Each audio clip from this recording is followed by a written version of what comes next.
तो हाँ जी, देखो जी, आपका नाम चंचल गुप्ता है और ये आपकी जन्म कुंडली का चार्ट है। कुंडली आपकी बनी है मकर लग्न की और आपकी जो राशि है वह है सिंह राशि। अगर आपकी मैं कुंडली की बात करूं, कुंडली है कैसी, तो आपकी जो कुंडली है वो मुझे बहुत ही बड़े लेवल पे अच्छी लगी है। क्योंकि देखो जी, आपकी कुंडली में सभी ग्रह चाहे तो उच्च के हैं या वो अपने घर में बैठे हैं। और ऐसी कुंडलियां लाखों में एक दो कुंडलियां होती हैं जिसके इतने ग्रह अच्छे हों। जैसे कि आपका यहाँ पे राहु उच्च का बैठा है, केतु उच्च का बैठा है, शनि उच्च का बैठा है, सूर्य उच्च का बैठा है, चार ग्रह उच्च के हैं। इसके अलावा यहाँ पे जो मंगल है वो अपने घर में बैठा है, शुक्र अपने घर में बैठा है और गुरु, इसके अलावा गुरु यहाँ पे मित्र राशि में है, सूर्य भी चंद्रमा मित्र राशि में है। मतलब जहाँ तो ग्रह उच्च के बैठे हैं या अपने घर में बैठे हैं या वो मित्र की राशि में बैठे हैं, तो इसकी वजह से सभी ग्रह आपको तकरीबन अच्छे फल देंगे। लेकिन एक थोड़ा सा, ये जो चंद्रमा है ये आपको बुरे फल देगा।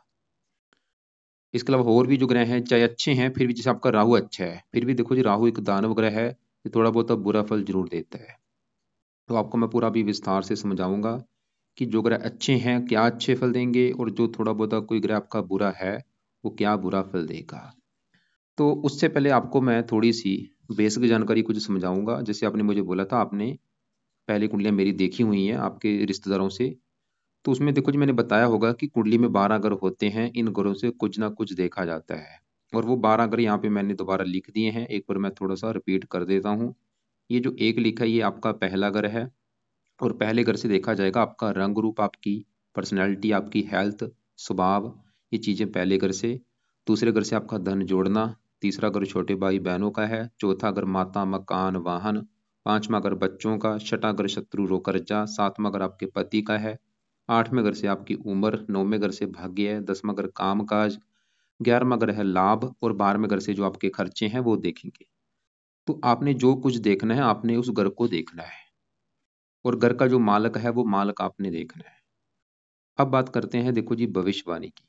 तो भविष्यवाणी में क्या होता है, ये जो ग्रह होते हैं, 9 ग्रह हैं, इन सभी 9 ग्रहों का जो असर है वो हमारे जीवन के ऊपर हमेशा रहता है।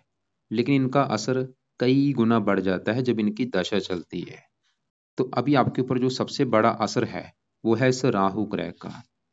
मतलब सभी 9 ग्रहों में से सबसे ज्यादा असर राहु का है, क्योंकि राहु की आपके ऊपर चली हुई है बड़ी महादशा, जो कि 2007 से चली हुई है और ये अगले साल 8वां महीना 25 में भी खत्म हो जाएगी। तो राहु का देखो जी सबसे बड़ा असर है। मतलब आपकी लाइफ में जो भी चीजें हो रही हैं कहीं ना कहीं कारण वो राहु है। और दूसरा आपके ऊपर असर है चंद्रमा का, जिसकी चली हुई है अंतरदशा। ये दूसरा महीना 23 से चली है और 8वां महीना 24 में खत्म हो जाएगी।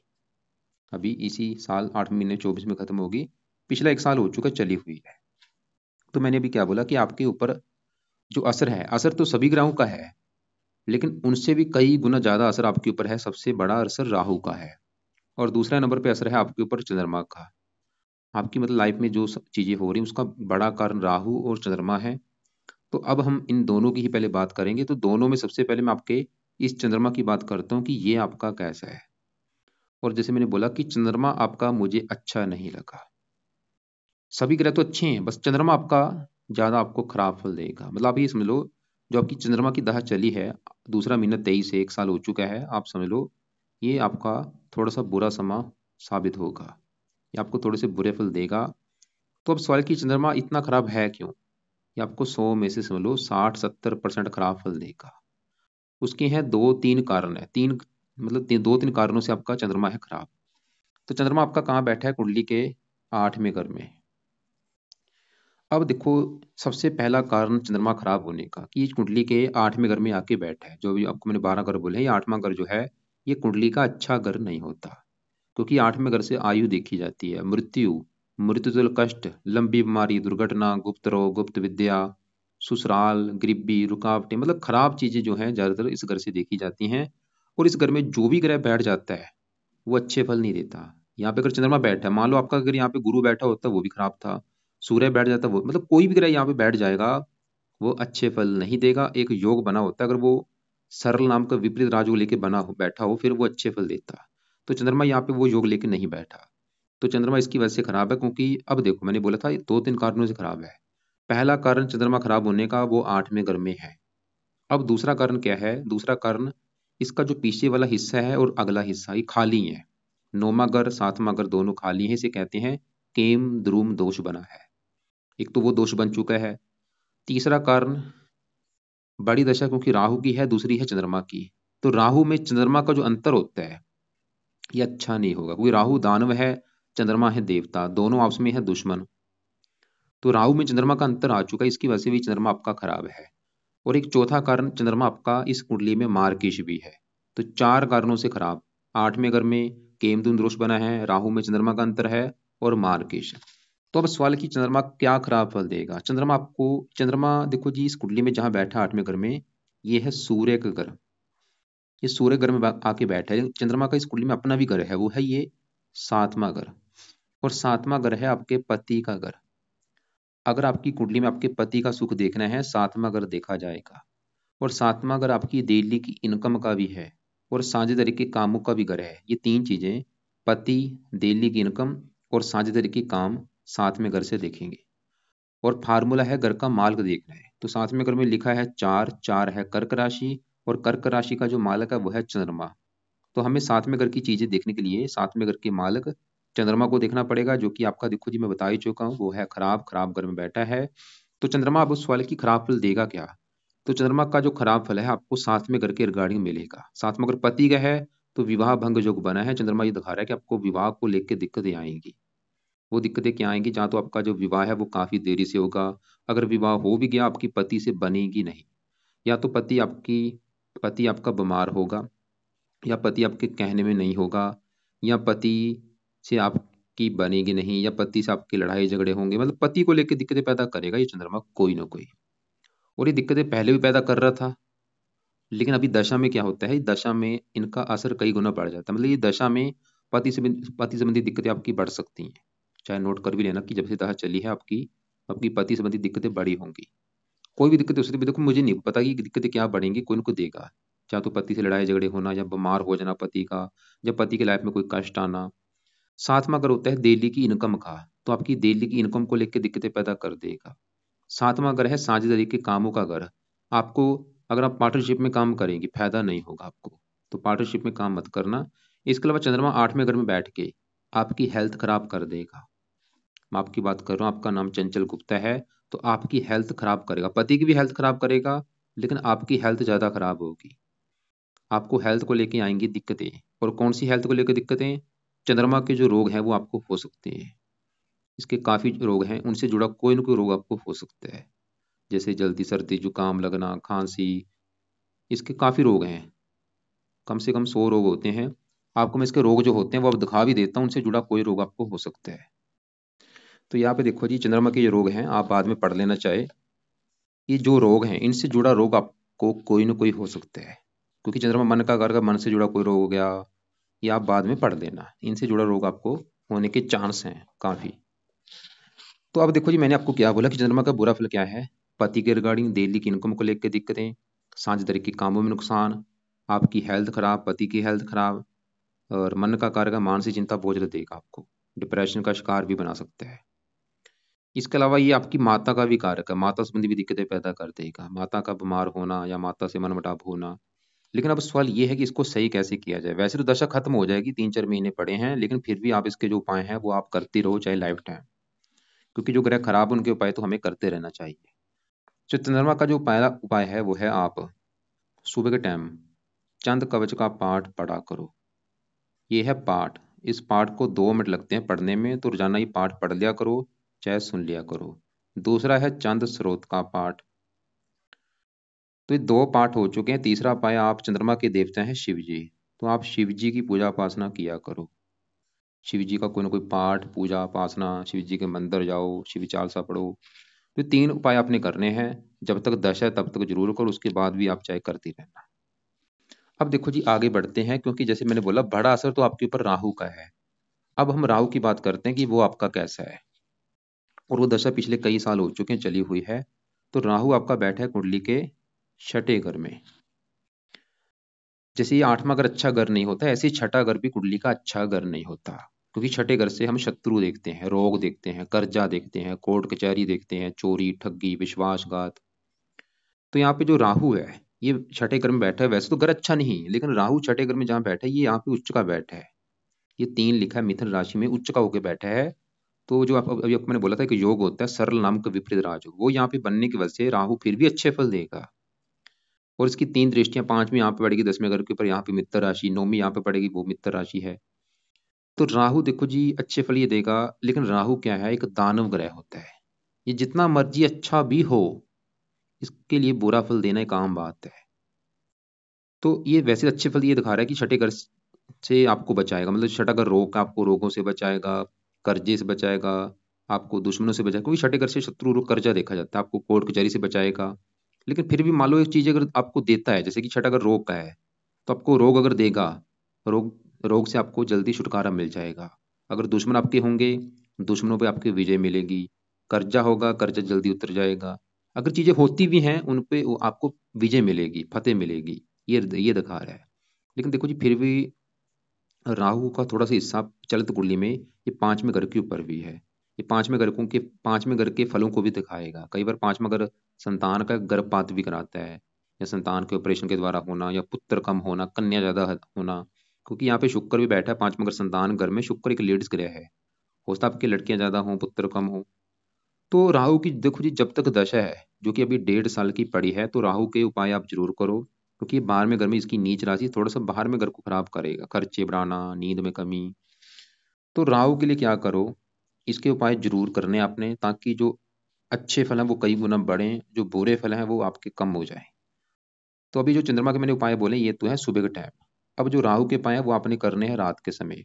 तो राहु का पहला उपाय, आप रात के समय राहु कवच का पाठ पढ़ा करो, या इसको सुन लिया करो। नहीं पढ़ना आता, ऑडियो लगा के सुन लिया करो। दूसरा उपाय, राहु स्रोत का पाठ पढ़ना है या सुनना है। तो ये 2 उपाय आपने करने हैं, जैन को सुन लिया करो। और राहु का भी तीसरा उपाय है, आप इसके लिए शिव जी की पूजा उपासना कर सकती हैं। आप देखो, मतलब शिव जी की पूजा उपासना करने से आपका राहु भी अच्छा हो रहा है और चंद्रमा भी अच्छा हो रहा है, इसलिए शिव जी की पूजा उपासना आप जरूर करो। तो ये राहु के 2-3 उपाय आपने करने हैं। कवच स्रोत दोनों 2-2 मिनट के पाठ रात के समय रोजाना पढ़ने हैं, या इनको सुनना है। और चंद्रमा के भी पाठ सुबह के टाइम पढ़ने हैं, या इनको सुनना है। क्योंकि राहु भी थोड़ी सी हेल्थ खराब कर सकता है, छठे घर में बैठा है। छठा घर रोग का है, तो थोड़ा बहुत और रोगों को रोग एक्टिवेट कर देता है। रोग मतलब थोड़ा बहुत कोई ना कोई हो जाते हैं। वैसे बड़ा कारण तो चंद्रमा है, आपकी हेल्थ अगर खराब होगी तो ये कारण ये चंद्रमा है। अब देखो जी आगे बढ़ते हैं, आपके हम दूसरे ग्रहों की बात करते हैं। वैसे आपके सभी ग्रह बाकी अच्छे हैं, वो फिर भी मैं विस्तार से अब समझाता हूँ। सबसे पहले मैं आपके शनि की बात करता हूँ। आपकी कुंडली में शनि जो है वो 2 घरों का है मालक। जैसे चंद्रमा आपके इस घर का मालक था 7वें घर का, ऐसे ही शनि एक तो आपकी कुंडली के इस घर का मालक है पहले घर का, और ये दूसरे घर का। पहला दूसरा दोनों घर है शनि के। और पहले घर से देखो जी सबसे मेन चीज होता है ये पहला घर। पहले घर से देखा जाएगा कि आपका शरीर कैसा होगा, शरीर की बनावट कैसी होगी, हेल्थ स्वभाव कैसा होगा, रंग रूप पर्सनैलिटी सर मस्तक, पहले घर से। और पहले घर में एक नंबर लिखा है 10, जो कि है मकर राशि, मालक इसका है शनि। तो पहले घर के मालक शनि को देखना पड़ेगा आपकी इन चीजों के बारे में, चाहे हेल्थ है, स्वभाव है, रंग रूप है, पर्सनैलिटी है। और शनि दूसरे घर का भी मालक है, दूसरे घर से धन जोड़ना, परिवार का सुख देखा जाता है, और वाणी। और दूसरे घर में लिखा है 11, 11 है कुंभ राशि, मालक कौन बना शनि। तो अब देखो जी दोनों ग्रहों की जो चीजें हैं, उसके लिए हमें शनि को देखना पड़ेगा। और वो कहाँ बैठा है, कुंडली के 10वें घर में। और 10वें घर में जो 7 लिखा है तुला राशि, ये है शनि की उच्च राशि। मतलब आपका शनि 10वें घर में उच्च का बैठा है। और जो ग्रह उच्च का होता है वो बड़े लेवल पे अच्छा होता है। शनि आपका देखो जी 2-3 कारणों से अच्छा है। क्यों अच्छा है, तो ये पहला कारण कि ये कुंडली का योग कार ग्रह है, लग्नेश है। दूसरा कारण ये उच्च का बैठा है, बैठा भी केंद्र भाव में है। तो अच्छे फल क्या देगा शनि, देखो जी तो इस पहले और दूसरे घर का दोनों का अच्छा कर देगा। दूसरा अगर धन का है, धन का मालिक उच्च का बैठा है, शनि दिखा रहा है कि आपको महाधनी बनाएगा। आपके पास धन की कमी नहीं रहेगी। खासकर शनि के दशा में आप काफी धन जोड़ेंगी, धन कमाएंगी, काफी आपका बैंक बैलेंस होगा। दूसरा अगर परिवार का, आपको परिवार का सुख अच्छा मिलेगा, वाणी आपकी वाणी अच्छी होगी। और शनि पहले घर का मालक है। पहला घर मैंने आपको बोला है शरीर है, आपका शरीर स्वभाव रंग रूप पर्सनैलिटी इन चीजों को अच्छा कर देगा। सेहत अच्छी रखेगा, स्वभाव अच्छा, रंग रूप अच्छा, पर्सनैलिटी अच्छी, आप समझदार होंगी, अच्छी बुरी बात की पहचान रखने वाली होंगी। और शनि उच्च का बैठा शश योग बना है, पंच महापुरुष योग में से उत्तम योग। 10वें घर का अच्छा कर देगा, काम काज के लिए बहुत अच्छा है, क्योंकि 10वां घर काम काज का है, मान प्रतिष्ठा अच्छी दे देगा। खासकर जो शनि की दशा आपकी चलेगी वो समय आपका बहुत अच्छा होगा, मान प्रतिष्ठा के लिए अच्छा है, पिता के लिए अच्छा है, हजारों अच्छे फल शनि आपको देगा। अभी भी अच्छे फल दे रहा है, लेकिन अच्छे फल कई गुना बढ़ जाएंगे इसकी दशा में। अब आगे बढ़ते हैं आपके यहाँ पे हम, ये जो 10वां घर है, देखो जी 10वें घर से चार चीजें देखी जाती है। 10वां घर आपके एक तो कामकाज का है, पिता का भी है, सरकार का भी है, और मान प्रतिष्ठा का भी है। चार चीजें 10वें घर से देखेंगे। और फार्मूला है घर का मालक देखना होता है। 10वें घर में सात लिखा है, सात है तुला राशि, मालक है शुक्र। तो हमें 10वें घर की चीजें देखने के लिए शुक्र को भी देखना पड़ेगा, और शुक्र को भी हम देखेंगे, लेकिन 10वें घर में शनि हम देख चुके हैं, वो 10वें घर में उच्च का है, 10वें घर का कर रहा है अच्छा, मतलब काम काज के लिए अच्छा है, पिता के लिए अच्छा है, सरकार के लिए अच्छा है, मान प्रतिष्ठा के लिए अच्छा है। और आप शनि से जुड़े काम भी कर सकती है, मतलब आपका जो काम काज होगा वो शनि से जुड़ा काम काज होगा। जहाँ फिर आप 10वें घर का जो मालक शुक्र है वो भी आपका बड़े लेवल पे अच्छा है। अब शुक्र की बात करते हैं। शुक्र कहाँ बैठा है? 5वें घर में। और 5वें घर में नंबर है दो, दो है वृष राशि, इसका मालक है शुक्र। अब जो शुक्र आपका है, ये इस कुंडली में दो ग्रहों का है मालक। कौन से दो ग्रह हैं? एक तो शुक्र आपकी कुंडली के इस 10वें घर का मालक, अभी जैसे मैंने बोला था 10वें घर का जो मालक है वो शुक्र है। और 10वें घर की जो चार चीजें हैं उसके लिए शुक्र को देखना पड़ेगा। और शुक्र इसके अलावा जहां बैठा है 5वें घर में, वो 5वें घर का भी मालक है, क्योंकि 5वें घर में जो दो लेख है, दो है होती है वृष राशि, मालक बनता है शुक्र। अब देखो जी शुक्र यहाँ पे 5वें घर में अपने ही घर में बैठा है। जैसे कि देखो जी जो इंसान है, इंसान अगर अपने घर में होगा, कोई भी इंसान, वो हमेशा अपने घर का अच्छा करता है। ऐसे ही ग्रह होते हैं, अगर ये अपने घर में बैठे अपने घर का अच्छा करते हैं, तो शुक्र आपका 5वें घर में अपने घर में बैठा है, तो 5वें घर का करेगा अच्छा। 5वें घर संतान का, आपको संतान का सुख मिलेगा बहुत अच्छा। 5वें घर पढ़ाई का, आपको पढ़ा लिखा बना देगा, बुद्धि का बुद्धिमान बना देगा। और शुक्र क्योंकि 10वें घर का मालक है काम काज घर का, तो शुक्र आपको काम काज का भी सुख अच्छा देगा, पिता का सुख अच्छा, मान प्रतिष्ठा अच्छी, सरकारी कामों के लिए अच्छा है। और अब देखो जी शुक्र से जुड़ा भी आप काम काज करेंगे, मतलब आपका जो काम काज होगा या तो शनि से जुड़ा होगा या शुक्र से, क्योंकि 10वां अगर काम काज है, काम काज चला गया पढ़ाई के घर में, जो आप पढ़ाई आपने की होगी उसी से जुड़ा आपका काम काज होगा। जो आपने पढ़ाई की है उससे जुड़ा आपका काम काज होगा, शुक्र ही दिखा रहा है। तो जहां तो आप काम काज करो शनि से जुड़ा या करो शुक्र से जुड़ा। अब देखो जी शुक्र आपका एक है लेडीज ग्रह है, तो लेडीज होने की वजह से 5वें घर में बैठ के लड़कियां ज्यादा पैदा करते हैं, लड़के कम होते हैं, लड़कियां ज्यादा होती हैं, शुक्र ये दिखा रहा है। और यहाँ पे थोड़ा सा हिस्सा इसके ऊपर राहु का भी आ रहा है चलित कुंडली में, तो राहु भी दिखा रहा है कि लड़कियां आपके ज्यादा हो सकती हैं। लेकिन यहाँ पे डिसाइड होगा आपके पति की कुंडली देख के कि उसकी कुंडली में 5वें घर का मालक कैसा है, 5वें घर में कैसे ग्रह बैठे हैं। लेकिन शुक्र तो ये दिखा रहा है कि लड़कियां आपके ज्यादा होंगी, लेकिन लड़कियों को सुख बहुत अच्छा है। लड़की आपकी सुंदर होगी, आकर्षक होगी, उसका अच्छी बनेगी उससे आपके साथ। तो अब देखो जी हमने कौन कौन से ग्रह देखे आपके, हमने चंद्रमा देखा, शनि देखा, राहु देखा, शुक्र देखा। अब यहाँ पे चौथे घर में आपके जो बैठे हैं सूर्य, मंगल और बुध, इनकी बात करते हैं। पहले चौथे घर को समझो। जो चौथा घर है ये घर है आपकी माता का घर, कि आपकी जो माता है वो कैसी होगी, आपका मकान कैसा होगा, आपका वाहन कैसा होगा, भूमि जमीन जायदाद नौकर चाकर कैसे होंगे, ये चौथा घर देख के डिसाइड होगा। और फार्मूला है घर का मालक देखना है। तो चौथे घर में नंबर कौन सा है? एक, एक है मेष राशि, मालक कौन बना? मंगल। कहाँ बैठा है? इसी घर में बैठा है। देखो जैसे शुक्र 5वें घर में अपने घर में बैठा है, अच्छा शुक्र क्यों है? क्योंकि वो अपने घर में बैठा है। ऐसे ही जो मंगल है वो चौथे घर में अपने घर में बैठा है, तो जहर सी बात है मंगल भी अपने चौथे घर का करेगा अच्छा।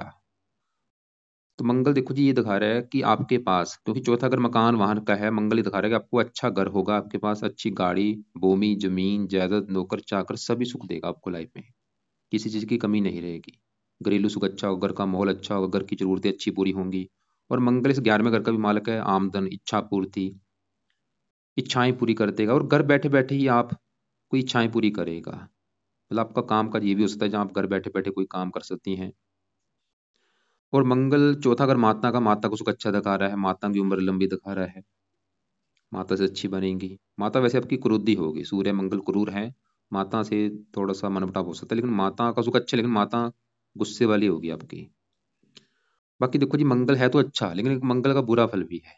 वो क्या है? मंगल इस कुंडली में इसकी चौथी दृष्टि पड़ेगी 7वें घर के ऊपर, जो कि पति का घर है, और 7वें घर में कर्क राशि जो कि मंगल की है नीच राशि। तो ये 7वें घर का थोड़ा सा नुकसान कर रहा है। जो कि पति का घर है, क्योंकि यहाँ पे इसकी है नीच राशि और ये कुंडली को मंगलिक भी बना के बैठा है। तो सातवां घर पति का, ये थोड़ा सा आपके मंगल, जैसे सातवें घर का हमने मालक चंद्रमा देखा था, वो खराब था कि पति से मनमुटाव होगा, या पति से लड़ाई झगड़े होंगे, जब विवाह में देरी हो सकती है। ऐसे मंगल भी दिखा रहा है कि आपका विवाह जहाँ तो देरी से होगा, या रिश्ता होगा आपका टूट सकता है, कि रिश्ता कहीं पे हुआ टूट गया, या आपका पति से लड़ाई झगड़े होंगे। मंगल भी दिखा रहा है, चंद्रमा भी दिखा रहा था, मंगल भी दिखा रहा है कि पति से मनमुटाव लड़ाई झगड़े आपके हो सकते हैं। तो देखो जी, मंगल वैसे तो तकरीबन अच्छा है, बस ये थोड़ा सा पति के रिगार्डिंग बुरा फल देगा। अब इसी घर में देखो जी सूर्य बैठा है, और सूर्य यहाँ पे चौथे घर में, यहाँ पे उच्च का बैठा है। मंगल यहाँ पे अपने घर में है, सूर्य यहाँ पे उच्च का बैठा है, एक बहुत अच्छा योग बना है। तो सूर्य भी चौथे घर का अच्छा करेगा आपको, मतलब मकान वाहन का सुख बहुत अच्छा होगा लाइफ में। घर बहुत बड़ा होगा आपका, मकान वाहन का सुख अच्छा है, क्योंकि सूर्य एक बड़ा ग्रह है, आपका जो घर होगा बड़ा होगा। सूर्य दिखा रहा है बड़ी भूमि संपत्ति का स्वामी बना देगा आपको। यहाँ पे आपकी कुल में कई राजयोग बने हुए हैं, कई राजयोग, क्योंकि सूर्य उच्च का बैठा है, रवि कृत राजयोग बना है, मंगल अपने घर में बैठा है, रुच्च का योग बना है, शुक्र अपने घर में बैठा है, मालव योग बना है, शनि उच्च का बैठा है, शश योग बना है। ऐसे कई योग बने हैं। और सूर्य इस कुंडली के आठवें घर का मालक है, उम्र का। उम्र आपकी लंबी कर देगा, उम्र लंबी, आठवें घर से गुप्त विद्या, गुप्त धन आपको, गुप्त विद्या, गुप्त धन भी आपको मिल सकता है। गुप्त धन आज के समय में हम जो विरासत में संपत्ति मिलती है उसको भी कहते हैं। तो ये भी आपका अच्छा है। अब यहाँ पे बुध बैठा है, बुध आपका भाग्यश भी है, इस घर का मालक है नौवें घर का, जहां से देखा जाएगा भाग्य है, भाग्य देखना है नौवें घर के। नौवें घर का मालक कौन है? बुध, चौथे घर में बैठा, भाग्य में से आपको मकान वान का सुख अच्छा मिलेगा। छठे घर का भी मालक है। तो तीनों ग्रह आपके अच्छे हैं। अब देखो जी, आपकी बात करते हैं यहाँ पे केतु की 12वें घर में बैठा उच्च का। जब भी किसी कुंडली में केतु 12वें घर में होता है, ये मोक्ष देता है, आपको मोक्ष देगा ये मोक्ष। मोक्ष मतलब आपको, आप जन्म मरण के बंधन से छूटेंगी, आपका अगला जन्म नहीं होगा, ऐसे कहा जाता है। मोक्ष के लिए बहुत अच्छा होता है, उच्च का बैठा है। खासकर इसकी दशा में आपका, आपको ये धार्मिक बनाएगा, धार्मिक काम में रुचि आपकी बढ़ेगी बहुत ज्यादा, केतु की दशा में। अब यहाँ पे गुरु की बात करते हैं, जो कि बैठा है 11वें घर में। गुरु आपकी कुंडली में दो घरों का है मालक, एक तो इस घर का, तीसरे घर का, और इसके अलावा ये है 12वें घर का स्वामी। तीसरा घर है पराक्रम का, मेहनत, साहस, आपके छोटे भाई बहन। तीसरे घर में 12 लिखा मालक गुरु है, जो कि बैठा है 11वें घर में, लाभ, इच्छा पूर्ति घर में, आमदन के घर में। और यहाँ पे 5वीं दृष्टि अपने घर को देख भी रहा है। गुरु ही दिखा रहा है कि आप खुद की मेहनत के बल पर भी अपनी इच्छाएं पूरी करेंगी, खुद की मेहनत के बल पर धन कमाएंगी, गुरु ही दिखा रहा है। और अभी आपकी गुरु की बड़ी दशा आने वाली है। जैसे कि देखो जी, राहु की दशा भी आपकी चली हुई है, तो राहु की दशा भी खत्म होगी 8 महीना 25 में। उसके बाद चलेगी गुरु की बड़ी दशा 25 से लेकर 41 तक। सवाल की जो दशा आएगी अच्छी जाएगी, जो बुरी जाएगी।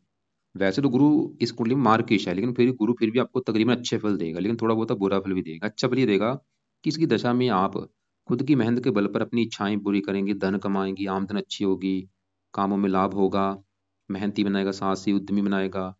नौवीं दृष्टि पड़ेगी 7वें घर के, पति घर के ऊपर, और ये गुरु वैसे इस घर का अच्छा कर रहा है, क्योंकि इस घर में इसकी उच्च राशि है, पति के लिए अच्छा है।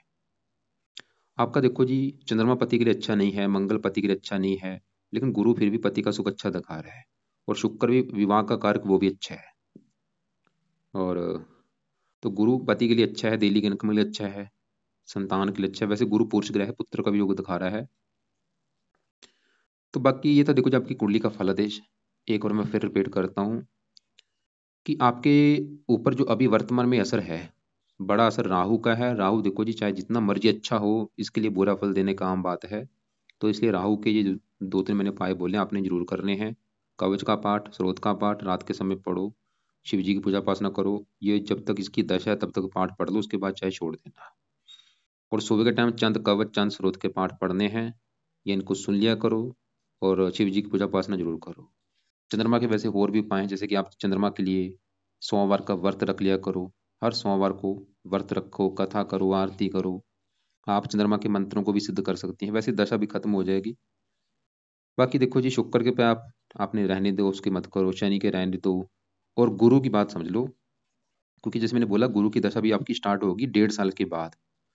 तो जब आपकी गुरु की दशा स्टार्ट होगी, आपने गुरु के उपाय ज्यादा से ज्यादा करने हैं, ताकि वो दशा आपकी अच्छी जाए। उस समय आप क्या करना, उस समय आप गुरु कवच का पाठ आपने पढ़ना है, गुरु स्रोत का पाठ पढ़ना है, उस समय गुरु का व्रत रखना है। तो ये 3 पाए आपने जरूर करने हैं, गुरु कवच, गुरु स्रोत और वर्त। ये पाए आप खासकर दोनों पाठ तो जरूर पढ़ने हैं। वर्त भी आप चाहे मर्जी आपकी है, कवच स्रोत दोनों पाठ रोजाना पढ़ने हैं सुबह के टाइम उस समय, और ये आपने नहीं छोड़ने हैं। और गुरु के उस समय मंत्रों को भी एक बार पूरा कर लेना। इसकी मंत्रों की संख्या है 19,000, उस समय पूरे कर लेना जब दशा आपकी स्टार्ट होगी, संकल्प लेके गुरुवार से। और ये 19,000 मंत्र आप एक बार पूरे कर लेना गुरु की दशा में। तो बाकी पूरी कुंडली का निचोड़ निकालो, देखो जी कुंडली बहुत अच्छी है। लाइफ में संतान का सुख अच्छा है, लेकिन कन्या के जरा जो दिख रहे हैं, मकान वान का सुख अच्छा है, धन के रिगार्डिंग कुंडली अच्छी है, शरीर का माल का लग्नेश अच्छा है, शनि काम काज का सुख अच्छा है, पढ़ाई से जुड़ा आपका काम काज होगा, शनि शुक्र के जुड़े काम आप कर सकती हैं, भाग्यश अच्छा है, उम्र का मालक अच्छा है, सूर्य अच्छु का बैठा उम्र के लिए अच्छा है। बस आपका चंद्रमा थोड़ा सा खराब है, जो पति संबंधी दिक्कतें पैदा कोई ना कोई कर सकता है, चाहे वो पति से लड़ाई झगड़े होना हो, चाहे पति से मनमुटाव हो, चाहे पति से आपका तलाक होना हो, या पति की लाइफ में कोई कष्ट आना हो, खासकर ये दिक्कतें भी बढ़ सकती हैं। या मंगल भी थोड़ा सा पति के लिए अच्छा नहीं है। बाकी डिसाइड होगा आपकी पति की कुंडली देख के कि उसका सातवें घर का मालक कैसा है, सातवें घर में कैसे ग्रह बैठे हैं। लेकिन अच्छी बात आपके लिए क्या है, गुरु की वजह से फिर भी सातवें घर का गुरु अच्छा कर रहा है। मतलब लड़ाई झगड़े होंगे, लेकिन गुरु की वजह से वो चीजें हैंडल हो जाएगी आपकी, क्योंकि गुरु इस घर का अच्छा कर रहा है, उच्च राशि है, इस घर को देख रहा है। बाकी फिर भी आपके जो सवाल हैं कोई आप लिख लेना, कॉल करके मुझे पूछ लेना। सवाल है कि कोई रत्न धारण करना है या नहीं, तो रत्न देखो जी, आप किसी ग्रह का धारण मत करो, रत्न रहने दो, खाली जो पाठ पूजा बोले वो आप किया करो।